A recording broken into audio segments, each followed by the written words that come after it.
8편 동안 우리는 세력의 흔적을 추적해왔습니다. 앵커드 V왑으로 그들의 평단가를 찾았고 리퀴디티 풀에서 유동성 사냥의 순간을 목격했습니다. 옵션 데이터로 심리 조작의 설계를 읽었고 ETF와 베이시스로 자금의 방향을 추적했습니다. 우리는 이제 그들이 남긴 신호를 읽는 법을 배웠습니다. 거래량이 변하는 순간 꼬리가 바뀌는 지점, 체결 비중이 달라지는 흐름, 그 모든 변화의 의미를 이해하게 되었습니다. 하지만 신호를 아는 것과 설계를 읽는 것은 다릅니다. 오늘부터는 세력의 관점이 아니라 세력의 설계 안으로 들어갑니다. 그들이 어떻게 함정을 짜고 어떤 순서로 판을 움직이는지 실전 차트 속에서 직접 확인합니다. 우리가 직접 그들의 설계도를 읽고 대응하는 법을 보여드리겠습니다.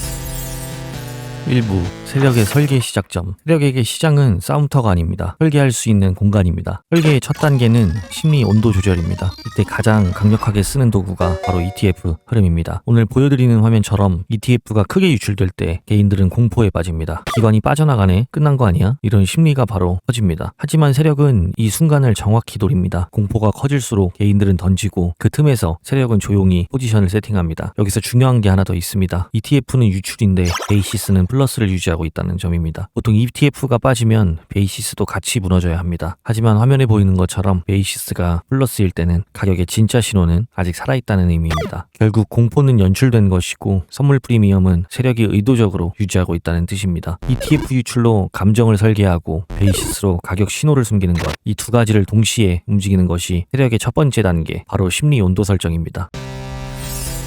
2부 가격 중심 이동과 유동성 배치. 세력은 앵커드 V왑을 이용해 가격의 중심을 조정합니다. D라인은 균형점, M라인은 심리의 기준선입니다. 이 두 선을 위아래로 흔들면서 참여자들의 감정을 컨트롤합니다. 가격이 M라인 위로 올라가면 사람들은 안심합니다. 아래로 내려가면 불안해집니다. 세력은 이 선들이 사람들의 마음에 어떻게 작용하는지 정확히 알고 있습니다. 그래서 의도적으로 이 선 근처에서 가격을 흔듭니다. 위로 올렸다가 다시 내리고 내렸다가 다시 올리면서 참여자들의 판단을 흐리게 만듭니다. 이 단순한 원리만으로도 세력은 매집과 분배 타이밍을 만들어냅니다. 그 다음은 리퀴디티 풀 배치입니다. 세력은 유동성이 쌓이는 구간을 먼저 확인합니다. 상단 풀에는 탐욕, 하단 풀에는 공포가 모입니다. 그들은 가격을 정확히 그 지점으로 유도합니다. 유동성이 터지는 순간 시장에서는 돌파다, 붕괴다 하는 소리가 터집니다. 하지만 그 순간은 세력이 포지션을 정리하는 타이밍입니다. 모두가 돌파를 외칠 때 세력은 매도하고 모두가 붕괴를 외칠 때 세력은 매수합니다. 이게 2단계 유동성 수학 구간입니다.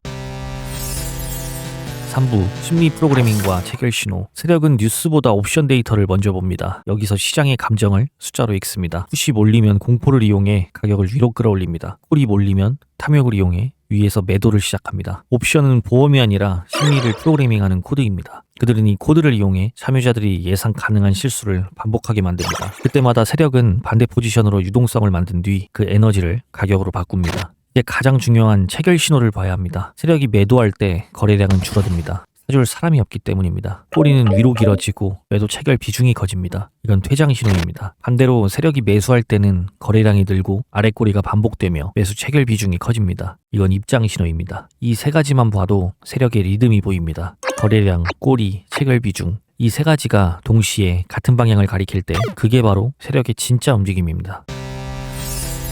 4부 4단계 전환 신호 읽기. 이제 가장 중요한 질문을 해야 합니다. 지금 이 순간 시장은 어느 단계에 있는가? 세력의 4단계 사이클을 아는 것만으로는 부족합니다. 중요한 건 전환점을 포착하는 것입니다. 1단계에서 2단계로 넘어가는 순간 거래량이 안정되고 앵커드 V왑이 각도를 바꾸며 ETF 유입이 시작됩니다. 이 세 가지가 동시에 나타날 때 분출이 시작됩니다. 2단계에서 3단계로 넘어가는 순간 꼬리가 위로 반전되고 체결 비중이 역전되며 거래량이 감소합니다. 가격은 오르는데 힘이 빠지는 이 순간 세력은 분배를 시작합니다. 3단계에서 4단계로 넘어가는 순간 상단 리퀴디티 풀이 터지면서 급락이 시작됩니다. 이때는 판단할 시간이 없습니다. 미리 신호를 읽었어야 합니다. 4단계에서 1단계로 돌아가는 순간 베이시스가 바닥을 찍고 아래 꼬리가 반복되며 옵션 쏠림이 해소됩니다. 공포가 정점을 찍었을 때 세력은 다시 축적을 시작합니다. 단계를 외우는 게 아니라 전환점을 포착하는 것, 그게 바로 추적자가 해야 할 일입니다. 이 구조는 단 한 번도 깨진 적이 없습니다. 시장만 바뀔 뿐 리듬은 반복됩니다.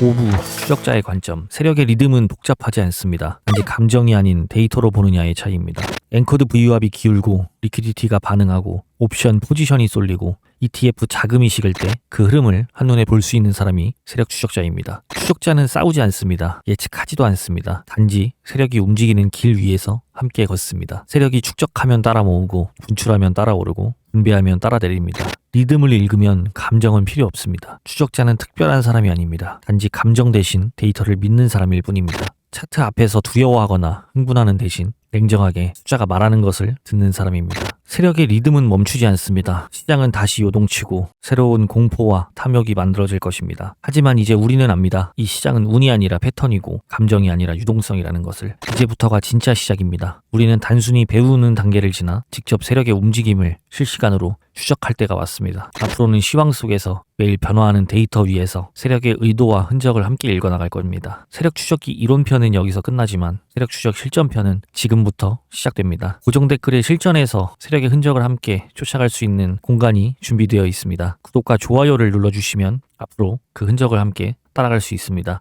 이제 세력 추적이 본격적으로 시작됩니다.